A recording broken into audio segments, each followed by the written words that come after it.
Muito bom dia, pessoal. Vamos lá então para mais uma aula aqui da nossa escola dominical. Mais uma vez com friozão, né? Todo mundo enrolado nas cobertas, bem agasalhado, com café quentinho na mão, chazinho. Eu tô aqui preparado já para a gente passar por esse frio, né? Vamos lá, então, hoje a gente está na nossa aula 6 dessa revista que nós estamos estudando, que é a revista de Esdras e Neemias, sob uma perspectiva de liderança. E hoje nós vamos falar justamente da liderança, né? Dos líderes corajosos para reconstruir. É uma parte bem interessante, eu gosto muito dessa etapa aí do povo de Israel, né? Quando eles voltam para reconstruir o templo.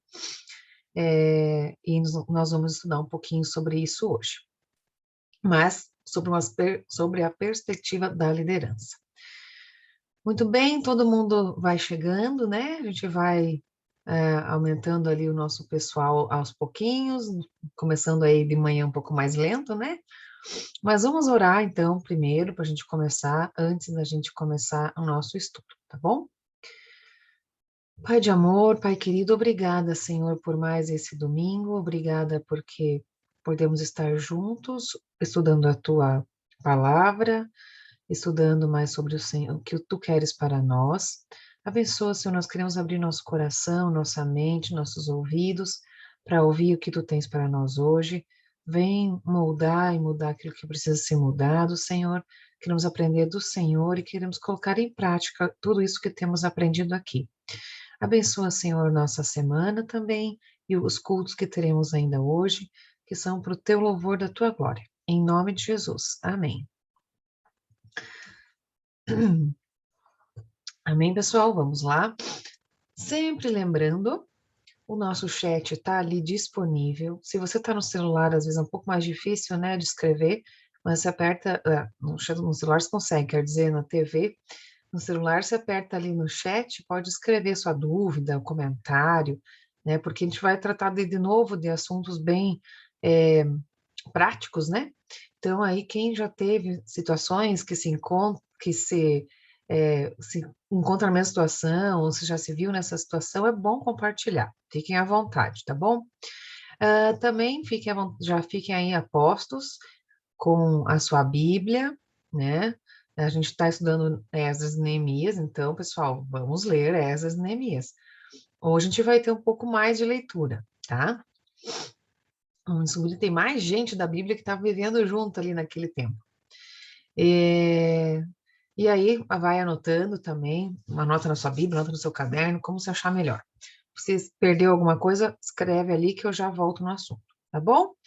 Bom, queria saber de vocês se vocês olharam, puderam participar da aula anterior que o Emerson deu, com excelente resumo histórico ali dessa época de Esdras e Neemias, porque é de fato não é confuso, né? Por um lado, tem uma história um pouco confusa ali dos irmãos que um quis ocupar o lugar do outro, né? Então isso é bem interessante. E por que isso é interessante? O que isso tem a ver com a escola dominical, né? Para a gente estudar um livro da Bíblia, é muito importante a gente entender o que aquelas pessoas estavam passando e que decisões tomaram frente àquelas situações. Assim a gente vai trazer isso para a nossa vida, né? A gente vai ver hoje que essas Neemias, e aqui inicialmente ali, Zorobabel, que está nessa, liderando essa reconstrução, teve que enfrentar uma série de desafios. E quando a gente olha que é aquele tempo de impérios, de reis sendo retirados e colocados, e mortos, e guerras, e invasões, então você está nesse ambiente, né? Você está nessa situação. Nesse caso deles, lembrem que eles estavam voltando da Babilônia, né? Porque o rei permitiu que eles voltassem para reconstruir o templo. Então, Esdras e Neemias vieram junto com algumas pessoas, né? E alguns líderes e profetas. Nós vamos ver isso hoje, tá bom? Então, se você não viu esse histórico da aula passada, não deixe de olhar, porque é bem importante a gente entender esse contexto mundial, porque naquela época o Império Persa era o mundo que se conhecia naquela época, e é onde estava acontecendo toda essa história que nós estamos estudando agora, tá? Hoje nós vamos ler um pouco mais, um trecho um pouco mais longo, tá? De Esdras, porque a gente vai abranger aqui todo o capítulo 5 e uma boa parte do capítulo 6, com o que acontece hoje, tá? Então, para iniciar, não começou. Pronto. Para iniciar, vamos olhar nossa base bíblica. Então, aqui nós vamos estudar, como eu falei, Esdras 5, Esdras 6, do 1 ao 22. E aí nós vamos olhar também o profeta Ageu, o profeta Zacarias, que, olha só, estavam junto com Esdras e Neemias nessa época. Eles eram contemporâneos. Então, apesar de na nossa Bíblia a gente ter as divisões por profetas maiores, profetas menores, né, os livros históricos, quando a gente olha a cronologia, Ageu e Zacarias estavam juntos com Esdras e Neemias. E apesar de Esdras e Neemias estarem no começo da Bíblia, eles estão bem perto do Novo Testamento, reconstruindo o segundo templo, tá? Essa é para pensar numa linha mais histórica da sequência dos acontecimentos. Então, como a gente vai estudar o livro, o capítulo inteiro, a gente não vai ler ele inteiro agora, tá? A gente vai olhando ele por partes. Para iniciar, eu quero ler primeiro Esdras 5, do 1 ao 5, tá? Pega lá sua Bíblia, que já está pronta no livro de Esdras, né? Porque nós estamos estudando Esdras. Quem já leu Esdras inteiros, coloca aí, enquanto a gente procura. Coloca aí no chat. Eu li Esdras. Quem já leu alguns profetas ali também, Ageu e Zacarias? Coloca aí. Eu li Esdras 5, do 1 ao 5 primeiro, tá? Vou ler. O nome o nome do capítulo, inclusive, né, o título que está aqui para nós é a Carta de Tatenai a Dário. Então, Esdras 5:1. Ora, o profeta Ageu e o profeta Zacarias, descendente de Ido, profetizaram aos judeus de Judá e de Jerusalém, em nome do Deus de Israel que estava sobre eles. Então, Zorobabel, filho de Sealtiel, e Jesua, filho de Josadaque, começaram a reconstruir o templo de Deus em Jerusalém, e os profetas de Deus estavam com eles e os ajudavam. Tatenai, governador do território a oeste do Eufrates, Setar-Bozenai, não sei se é assim que fala, e seus companheiros foram logo perguntar a eles: quem os autorizou a reconstruir esse templo e esses muros? E como se chamam os homens que estão construindo esse edifício? Mas os olhos do Deus, os olhos do seu Deus estavam sobre os líderes dos judeus, e eles não foram impedidos de trabalhar até que um relatório fosse enviado a Dário e dele se recebesse uma ordem oficial a respeito do assunto. Então, vocês viram, começou ali uma encrenquinha. Lembra que eu falei na minha última aula, 2 aulas atrás, eu falei, cara, esse pessoal vai enfrentar um monte de guerra aí pelo caminho ainda, vamos ter um monte de história dessas aí. Então, aqui começamos com as encrencas, né? E aí eu quero ler também Esdras 6, é um spoiler do fim, Esdras 6, 14 a 16. Esdras 6, 14. Dessa maneira, os líderes dos judeus continuaram a construir e a prosperar. Encorajados pela pregação dos profetas Ageu e Zacarias, descendente de Ido, eles terminaram a reconstrução do templo conforme a ordem do Deus de Israel e dos decretos de Ciro, de Dário e de Artaxerxes, reis da Pérsia. O templo foi construído no 3º dia do mês de Adar, no 6º ano do reinado do rei Dario. Olha, tá vendo que os reis Ciro, Dário e Artaxerxes, foi disso que o Emerson falou na aula passada. Então, eu falei aqui do começo, falei aqui um pouco do fim da história, que nós vamos ver hoje, e agora a gente vai ler, então, o que Ageu e Zacarias falaram a respeito disso. Eles estão falando, então, os profetas falaram, mas o que eles falaram? Vamos lá. Ageu 2, 1 a 9. Ageu está mais para o final do Antigo Testamento, quase lá no fim do Antigo Testamento, tá? Ageu 2, 1 a 9. No 21º dia do 7º mês, veio a palavra do Senhor por meio do profeta Ageu. Pergunte o seguinte ao governador de Judá, Zorobabel, filho de Sealtiel, ao sumo sacerdote Josué, filho de Jeozadaque, e ao restante do povo. Quem de vocês viu este templo em seu primeiro esplendor? Comparado a ele, não é como nada que vocês veem agora? Coragem, Zorobabel, declara o Senhor. Coragem, sumo sacerdote Josué, filho de Jeozadaque. Coragem, ao trabalho, ó povo da terra, declara o Senhor, porque eu estou com vocês, declara o Senhor dos exércitos. Até o 9. Essa é a aliança que fiz com vocês quando vocês saíram do Egito. Meu espírito está entre vocês, não tenham medo. Assim diz o Senhor dos exércitos.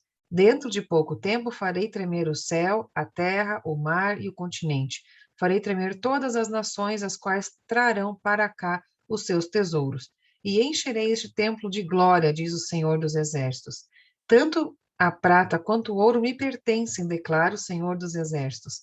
A glória desse novo templo será maior do que a do antigo, diz o Senhor dos exércitos, e nesse lugar estabelecerei a paz, declara o Senhor dos exércitos. Então, vamos até aqui. E foi isso, essa palavra que veio de Deus, através do profeta Ageu, diretamente para aqueles dois líderes. Uma palavra direta para eles, né? Vamos ler também o que Zacarias falou. Não tá, Zacarias está logo depois de Ageu, na tua Bíblia. Zacarias 4, do 1 ao 10. Zacarias, quando a gente vai estudar, tem muito mais figuras de linguagem, porque ele tem muitas visões, tá? Então, a gente não vai entrar nesse mérito. A gente vai entrar no que ele falou para os líderes lá de Israel nesse momento. Então, mas vamos ler do 1 ao 10. Depois o anjo que falava comigo tornou a despertar-me, como se desperta alguém do sono, e me perguntou: O que você está vendo? Respondi: Vejo um candelabro de ouro maciço, com um recipiente para azeite na parte superior, e 7 lâmpadas e 7 canos para as lâmpadas. Há também 2 oliveiras junto ao recipiente, uma à direita e outra à esquerda. Perguntei ao anjo que falava comigo: O que significa isso, meu senhor? E ele disse: Você não sabe? Não, meu senhor, respondi. Essa é a palavra do Senhor para Zorobabel. Não por força, nem por violência, mas pelo meu espírito, diz o Senhor dos exércitos. Quem você pensa que é, ó montanha majestosa? Diante de Zorobabel, você se tornará uma planície. Ele colocará a pedra principal aos gritos de Deus abençoe, Deus abençoe. Então o Senhor me falou: as mãos de Zorobabel colocaram os fundamentos desse templo. Suas mãos também o terminarão. Assim saberão que o Senhor dos exércitos me enviou a vocês. Pois aqueles que desprezam o dia das pequenas coisas terão grande alegria ao verem a pedra principal na mão de Zorobabel. Então, aqui no livro de Zacarias a gente tirou só uma parte, porque de fato é essa parte que veio diretamente para Zorobabel. E a gente viu, já tem visto desde o início que Zorobabel, então, era o líder daquele povo naquele momento, que estava à frente dessa reconstrução do templo, certo? E ele recebeu 2 palavras muito impactantes, certo? Não é gostoso receber isso de Deus?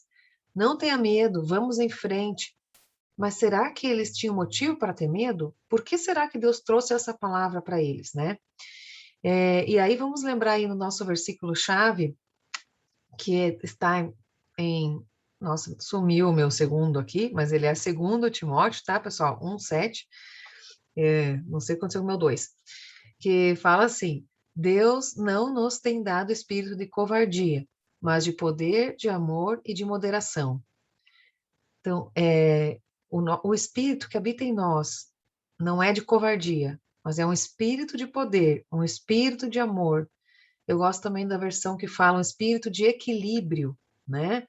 Então, junta muito com o que a gente acabou de ler de Zacarias. Não é por força nem por violência, mas é pelo meu espírito que é um espírito de poder, de amor e de moderação, ou equilíbrio. Que benção. Então, vamos ver assim, está abençoado Zorobabel, né, na liderança dele. E aí a gente vai usar isso para nós de que forma, né? A gente precisa ter em mente que Deus está disposto a nos usar, e nos usar na liderança de uma forma destemida, para que o reino cresça. O objetivo é que o reino cresça, né? Que Jesus seja conhecida por todas as pessoas. Mas como que Deus vai nos ajudar? Como que a gente vai fazer isso? É isso que nós vamos estudar na aula de hoje, por isso a gente fala que ela é prática também, tá?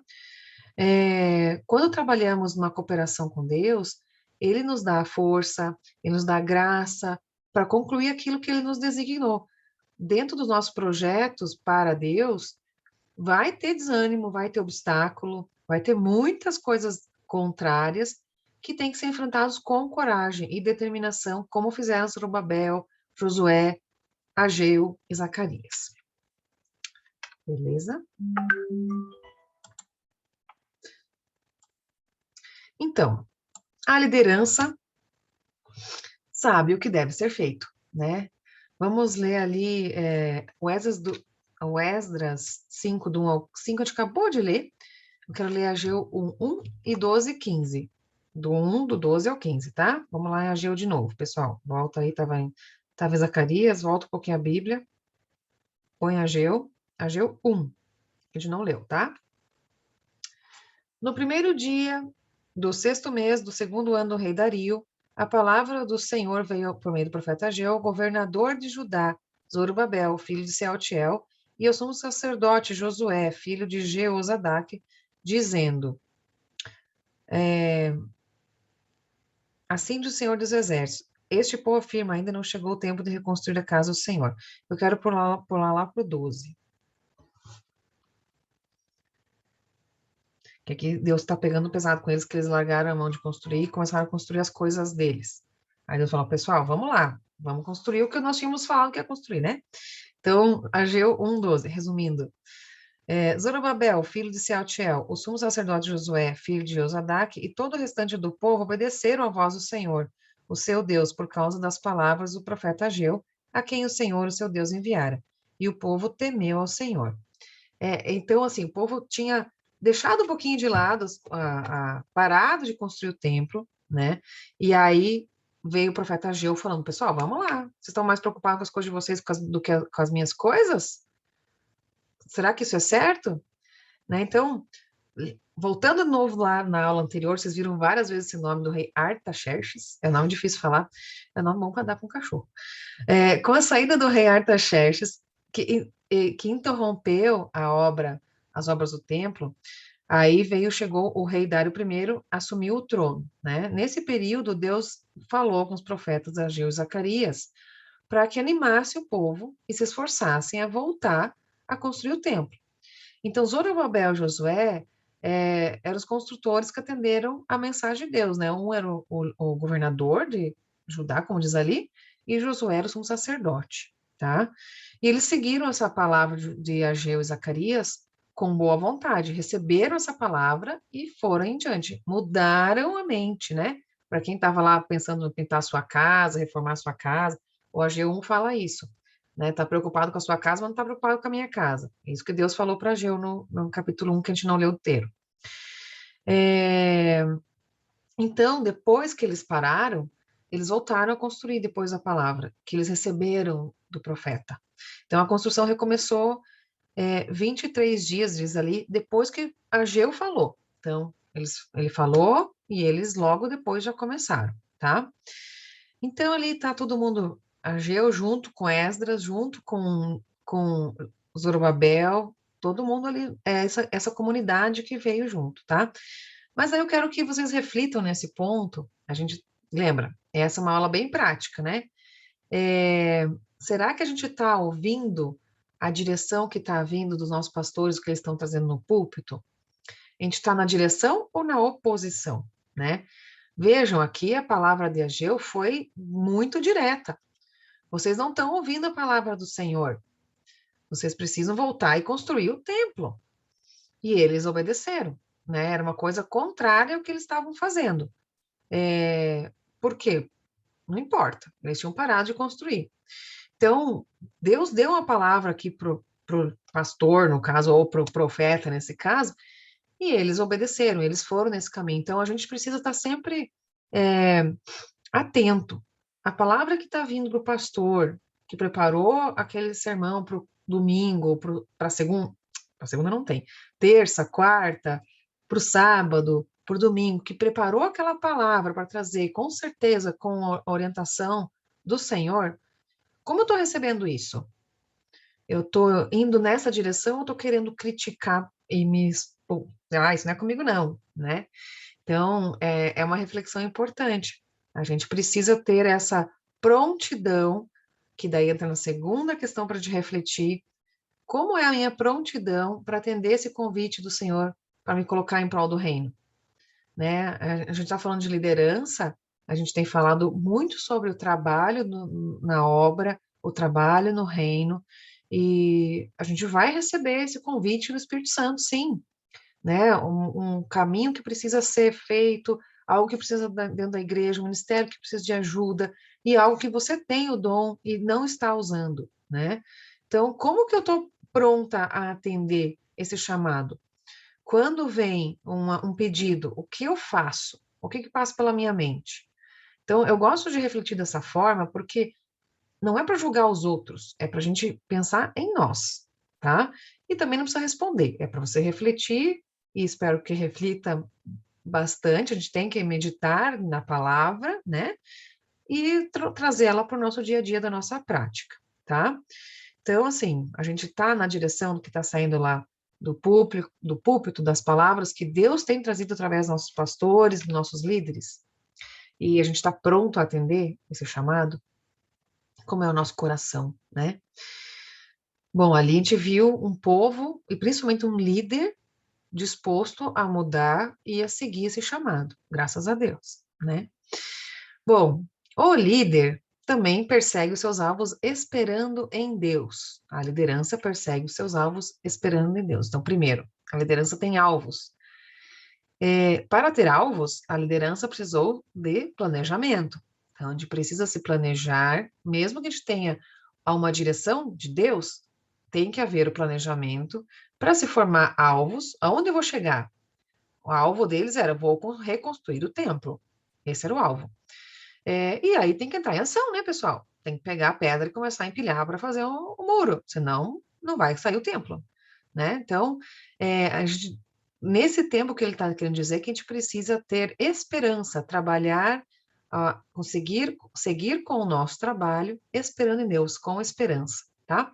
Vamos ler essa parte, é a parte mais importante aqui da nossa aula de hoje, a parte mais histórica, vamos dizer assim, né? Esdras 5, do 3 ao 6. Esdras 5, do 3 ao 6. Olha quem apareceu. Tatenai, o governador do território a oeste do Eufrates, Setar-Bozenai, ou Bozenai, e seus companheiros foram logo perguntar a eles: quem os autorizou a reconstruir esse templo e esses muros? E como se chamam os homens que estão construindo este edifício?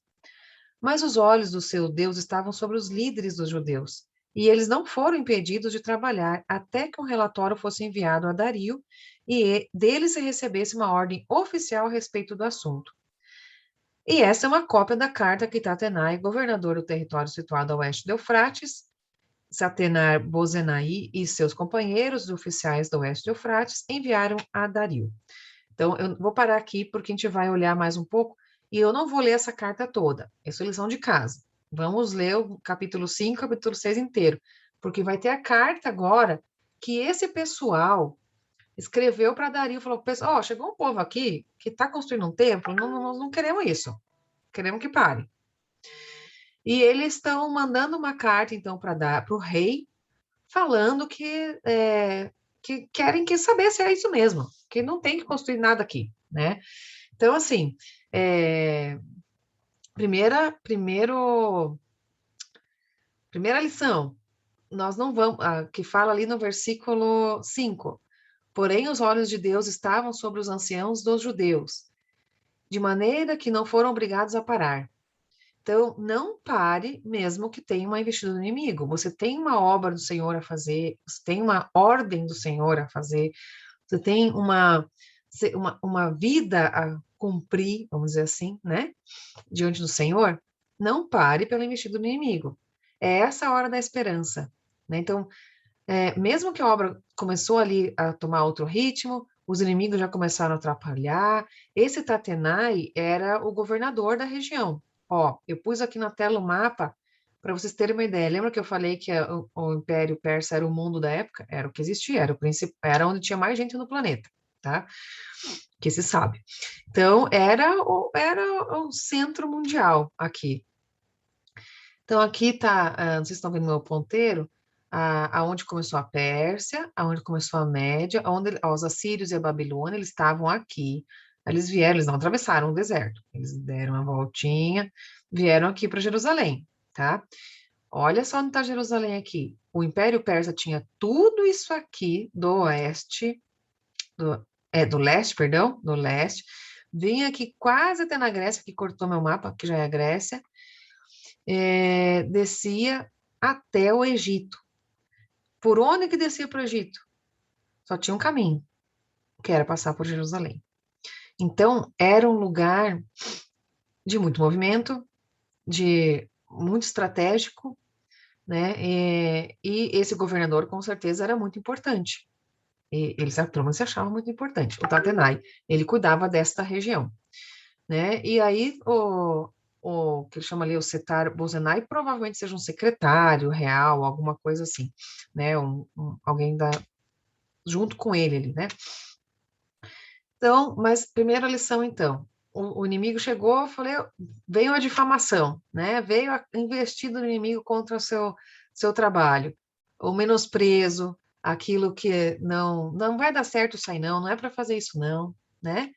Não ouça a voz do inimigo, né? Siga em frente.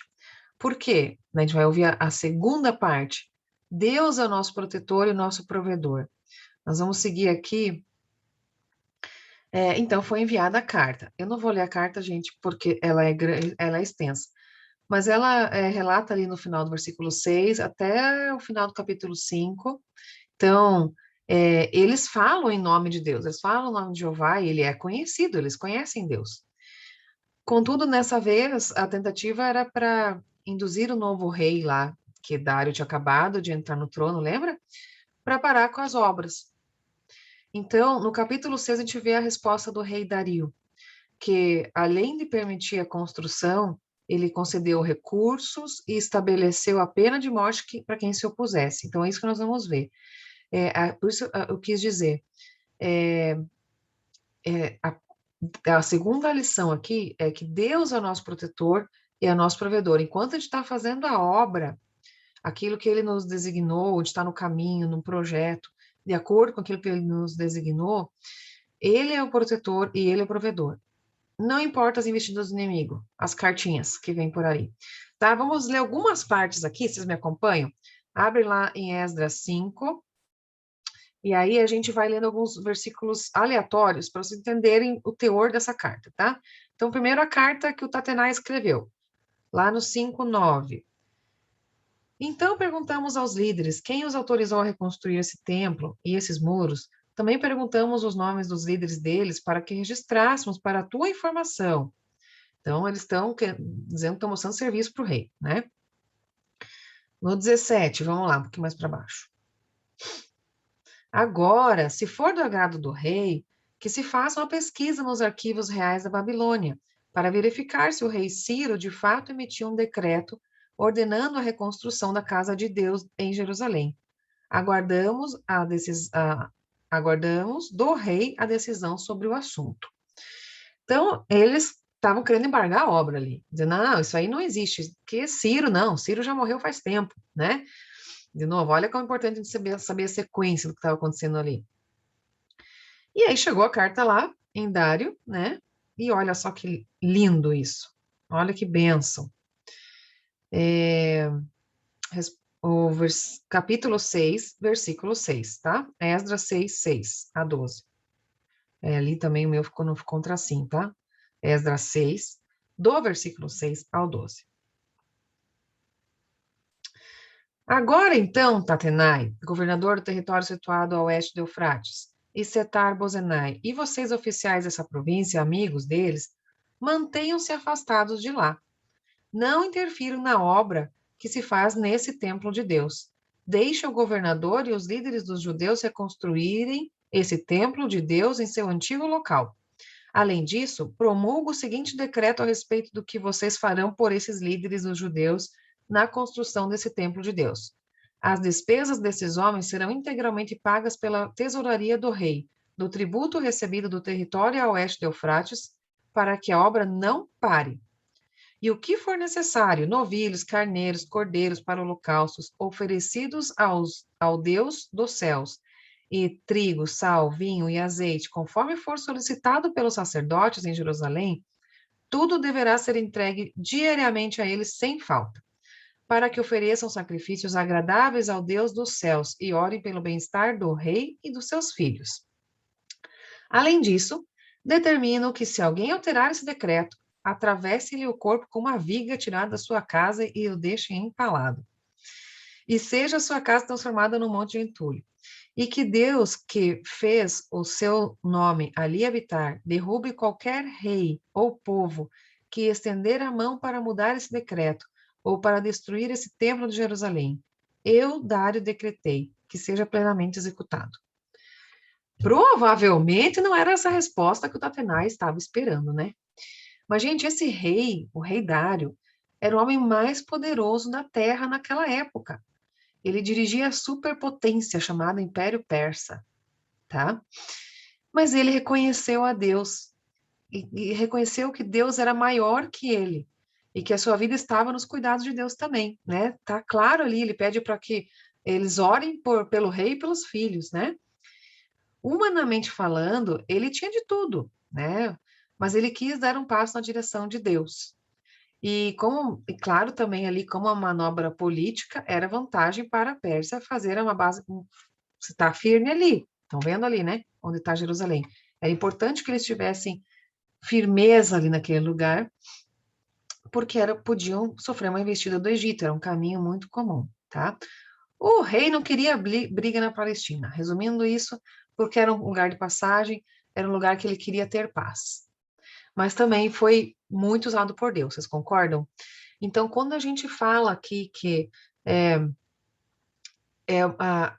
a liderança tem alvos, age em direção a eles, está seguindo na direção dos seus alvos com esperança, esperando na palavra de Deus. A palavra foi decretada, nós ouvimos ali as profecias que foram faladas, né, para Zorobabel, tanto por Ageu quanto por Zacarias.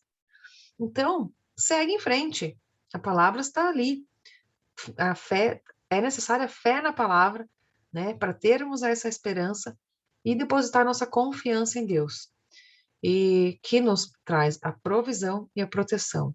Pensa, gente, eles só iam construir daí, porque a comida estava chegando, os holocaustos estavam chegando, agora ia ter tudo pago, né? Ficou melhor do que estava antes. Então, mesmo que veio investido do inimigo, isso foi usado a favor deles também, tá? A liderança consegue concluir os seus projetos, né? Aqui, isso a gente vê lá em Esdras 6:15. Ups. Eu não escrevi ali. É Esdras 6:15. Olha desde o 14. Esdras 6:14. Dessa maneira, os líderes dos judeus continuaram a construir e a prosperar, encorajados pela pregação dos profetas Ageu e Zacarias, descendente de Ido. Eles terminaram a reconstrução do templo conforme a ordem do Deus de Israel e dos decretos de Ciro, de Dario e de Artaxerxes, rei da Pérsia. O templo foi concluído no terceiro dia do mês de Adar, no sexto ano do reinado do rei Dario.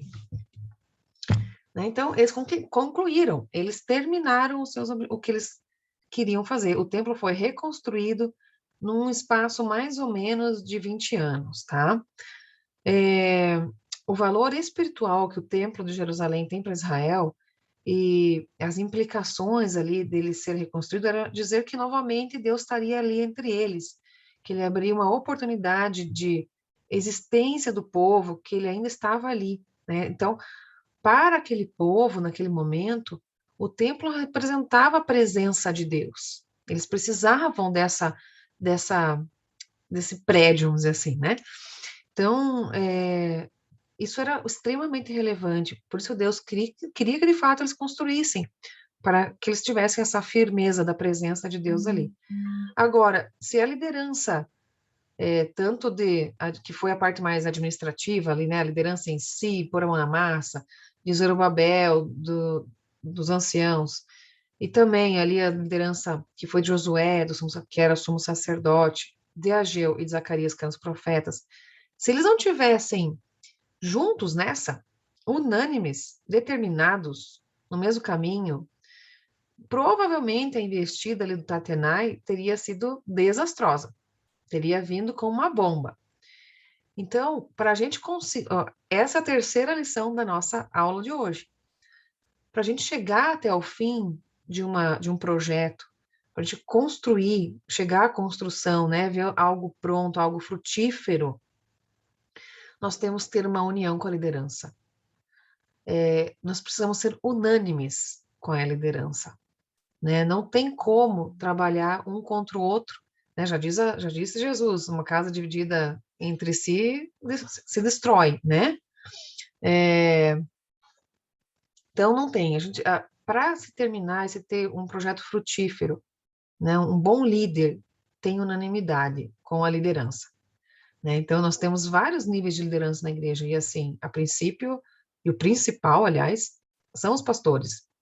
Então, toda liderança precisa estar na mesma linguagem, no mesmo caminho, entendendo, para que tudo funcione, para que cresça, para frutificar, né? Quando você tem alguém do contra, alguém que não está na unanimidade e não está determinado a seguir no mesmo caminho, vem uma investida uma investida dessa e consegue destruir um pedaço da obra. Então, esse é o terceiro ponto super relevante, a importância desses líderes estarem unidos, né? Eles estavam todos na mesma direção, com o mesmo alvo, que era montar, reconstruir o templo. Eles estavam esperando em Deus, eles criam na promessa que foi dada na palavra dos profetas. Vamos em frente, independente das investidas do inimigo. A gente vai ver que vai ter outras investidas aí pela frente, tá?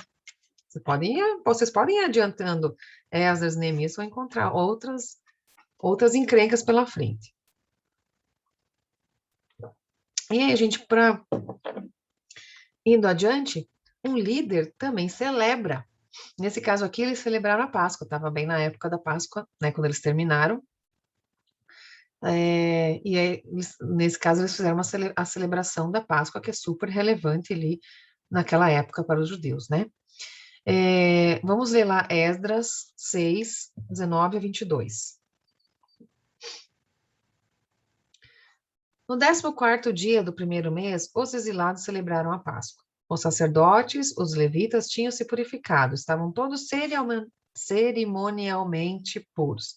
Os levitas sacrificaram o cordeiro da Páscoa por todos os exilados, por seus colegas sacerdotes e por eles mesmos. Assim, os israelitas que tinham voltado do exílio comeram do cordeiro, participando com eles todos os que haviam separado das práticas impuras dos seus vizinhos gentios para buscarem o Senhor, o Deus de Israel. Durante 7 dias eles celebraram com alegria a festa dos pães sem fermento. Pois o Senhor os enchera de alegria ao mudar o coração do rei da Síria, levando-os a dar-lhes força para realizarem a obra da reconstrução do templo de Deus, o Deus de Israel. Então, o fechamento vamos comemorar, pessoal. Olha o que Deus fez por nós, né? Deus prometeu que eles conseguiriam acabar o templo, que a gente viu lá em Zacarias 4:9, e também informou o povo que o seu apego às afirmações lhe daria sucesso, né? A fé na palavra, que se eles apegassem, seguissem com coragem aquilo que foi falado pelos Zacarias e por Ageu, daria certo. E a promessa do Senhor se cumpriu. Então chegou o tempo de louvar por sua infalível, pela sua misericórdia, que levou eles até esse caminho. Então, sempre que tem bênção, tem louvor, né, pessoal? A gratidão é um princípio que a gente precisa exercitar, né? Ser grato a Deus acima de todas as coisas. Ser grato pelo que Ele faz por nós, né? Então, a celebração faz parte disso, né? Nossas celebrações também são isso, né? O tempo de louvar a Deus e de entrega, a gente já falou do culto lá atrás, né? O tempo de entrega. Então, é tempo de celebrar porque eles concluíram aquilo que eles se proporam, né? Chegaram no alvo deles. Vamos ler esse texto de Salmo que é bem tem, parece que foi feito para esse momento aqui, vejam. Salmo 102, do 13. 102, 13. Tu te levantarás e terás misericórdia de Sião, pois é hora de lhe mostrar compaixão. O tempo certo é chegado, pois as suas pedras são amadas pelos teus servos, e as suas ruínas os encheram de compaixão. Então as nações temerão o nome do Senhor, e todos os reis da terra a sua glória, porque o Senhor reconstruirá Sião e se manifestará na glória que ele tem.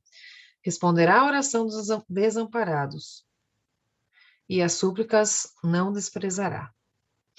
Né? É o Salmo falando da reconstrução. Joia?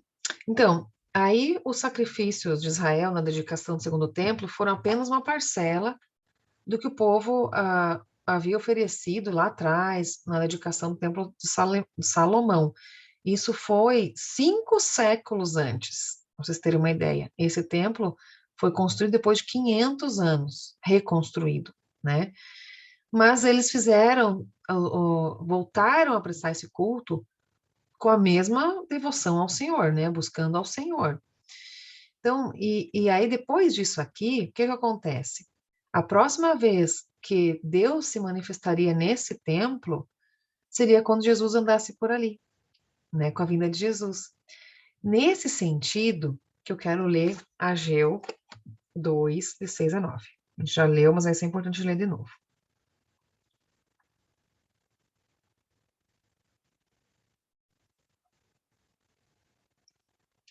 Ageu 2, 6. Assim diz o Senhor dos Exércitos: dentro de pouco tempo farei tremer o céu e a terra, o mar e o continente. Farei tremer todas as nações, as quais trarão para cá os seus tesouros. E encherei esse templo de glória, diz o Senhor dos Exércitos. Tanto a prata quanto o ouro me pertencem, declara o Senhor dos Exércitos. A glória desse novo templo será maior do que a do antigo, diz o Senhor dos Exércitos. Nesse lugar estabelecerei a paz, declara o Senhor dos Exércitos. Então, aqui é esse o cumprimento aí da profecia de Ageu, né? Sobre esse templo e sobre a chegada de Jesus ali, né? Que de fato seria a manifestação da glória de Deus aqui conosco, né? Então, ainda não estava totalmente completa a glória ali no templo, né? E a glória de Jesus estando aqui, com certeza superaria a glória de qualquer outro templo que eles pudessem ter ali, né? Então, quando essa profecia de Ageu fala muito ali da vinda de Cristo também, tá? Então, gente, assim, indo já para o nosso final, quero revisar com vocês o que é o exemplo dessa construção desse segundo templo, né? O que isso nos ensinou com o exemplo ali de Zorobabel, de Josué, de Ageu e Zacarias? Que primeiro a gente tem que ter um planejamento das nossas ações, nossos planos, em linha com o propósito de Deus, em linha com o que Ele pretende para nós, em linha com o que Ele pretende para a igreja, né? E as nossas metas, nossos alvos precisam estar sendo executados, a gente precisa, sim, trabalhar muito para alcançar nossas metas, nossos alvos, mas esperando em Deus, esperando que a proteção do Senhor está sobre nós, esperando que a provisão vem também de Deus, enquanto isso a gente faz a nossa parte, e não para com o investido do inimigo. Essa parte para mim foi a melhor. Não sei o que vocês acharam, mas para mim foi super bom. Eu adorei ver isso. Quando a gente está estudando para fazer aula, Deus tem que falar com a gente também, né? Para mim foi essa a melhor parte. É, depois, a gente segue em ação com em linha com a nossa liderança, né? Lembra a nossa reflexão, né? Estou em linha com a minha liderança, o que está saindo da palavra no púlpito dos nossos pastores, está em linha com o que eu estou agindo, né? Estou indo para o mesmo caminho. E quando a gente está assim, a gente vê isso desânimo, porque a gente recebe a palavra novamente, a gente recebe a palavra novamente, e a gente está em linha com ela, e a gente está recebendo a palavra mais uma vez. E é legal que na nossa igreja tem tantos pastores, e eles estão em linha. A gente vê as pregações muito complementares, não sei se vocês percebem isso, né? E a gente tem, é nítido um caminho que Deus está falando, é por aqui, é assim que é o caminho, né? Então, quando a gente recebe esse reforço que vem de Deus, a gente consegue vencer o desânimo e seguir fazendo nossos objetivos, seguindo para o nosso objetivo, né? E aí, a gente tem que manter também a fé na palavra para concluir a obra. Poxa, tem a palavra que é para ir? Vai, conclui a obra, vai que faz, né? Como foi Zorobabel, que recebeu diretamente a palavra de Ageu e Zacarias. Então, parou o que estava fazendo, que era para si, foi fazer o que precisava fazer para Deus e foi até o fim, né? Então, acho que esse é um grande exemplo que, apesar dos obstáculos que existem, a tarefa foi completada, o resultado foi vitória, o resultado foi alegria desse povo, o resultado foi comunhão, aumenta a comunhão, e a fé e o trabalho triunfam aí em nome do Senhor, né?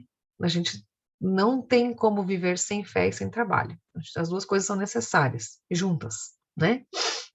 Elas vivem e a gente triunfa assim, tem vitória em nome do Senhor. Tá bom, pessoal? Bom, eu espero que vocês tenham gostado da nossa aula de hoje. Daqui a pouquinho começa a aula da Escola Dominical das Crianças. Hoje o tema é Deus guarda e cuida do seu povo. Olha só, a gente está falando de protetor aqui, né? Moisés e Arão vão falar com o malvado rei. Essa também é uma história que as crianças gostam muito. É, então, pessoal, quem tem filhos, sobrinhos, netinhos, crianças por perto que pode chamar, crianças da família ou de conhecidos, manda o link, né, do canal para elas poderem assistir a escola dominical também. Não deixe de colocar as crianças aí, tá bom? Bom, gente, o recado está dado. Eu agradeço mais uma vez por estar aqui com vocês, né? Espero ter encorajado vocês a seguirem aí no caminho do Senhor, na obra, no reino, que tem muita coisa para fazer e a gente tem muito trabalho, né? E é para isso que a gente está aqui, acima de tudo, viu? Deus abençoe cada um, Deus abençoe o domingo de todos e vamos para a próxima. Um grande abraço. Tchau, tchau.